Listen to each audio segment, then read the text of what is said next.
নীলফামারী সদরের ইটাখোলা ইউনিয়ন হরিবল্লভ এলাকায় মালচিং পদ্ধতিতে নাগা ফায়ার কিং নামে মরিচ চাষ করে লাভবান হচ্ছেন কৃষকরা। তবে কৃষি বিভাগের সহযোগিতা না পেয়ে হতাশ তারা। এ বিষয়ে বিস্তারিত জানাবেন সহকর্মী আব্দুর রশিদ শাহ। রশিদ, মালচিং পদ্ধতিতে মরিচ চাষের কথা বলছিলাম, এই বিষয়ে বিস্তারিত জানতে চাচ্ছি আপনার কাছে, জানাবেন আমাদেরকে।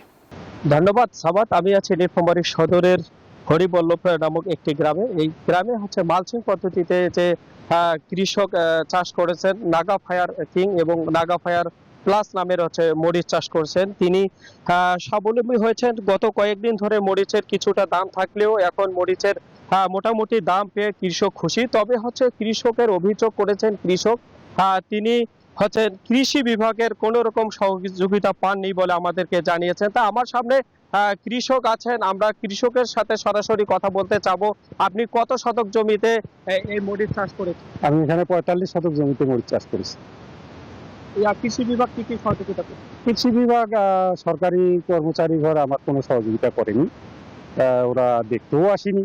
এটা মূলত আমি অ্যাগ্রোয়ানের কিছু সহযোগিতা পেয়েছি। অ্যাগ্রোয়ান ওরা দেখভাল করে, ওনার মাঠ পর্যায়ের লোক কিছু দেখভাল করে এবং কোথায় কখন কি দেওয়ার লাগে, কিন্তু আমি সরকারি ইয়া থেকে কোনো সহযোগিতা পাইনি। এখন পর্যন্ত কতবার হারভেস্ট?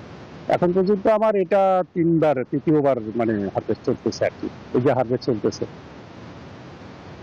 ধন্যবাদ আপনাকে। আমরা শুনেছিলাম কৃষকের মুখ থেকে, তিনি বলেছেন যে কৃষি বিভাগের যদি সহযোগিতা পেত তাহলে তার খরচটা কমতো। তাছাড়া যে যখন ওষুধ কিনতে যায়, তাছাড়া দোকানদাররা বেশি ওষুধ দিয়ে থাকে এবং তাদের টাকা বেশি লাগে। তাছাড়াও আপনাকে যদি বলি, এখানে প্রায় 10 থেকে রশিদ, ধন্যবাদ আপনাকে।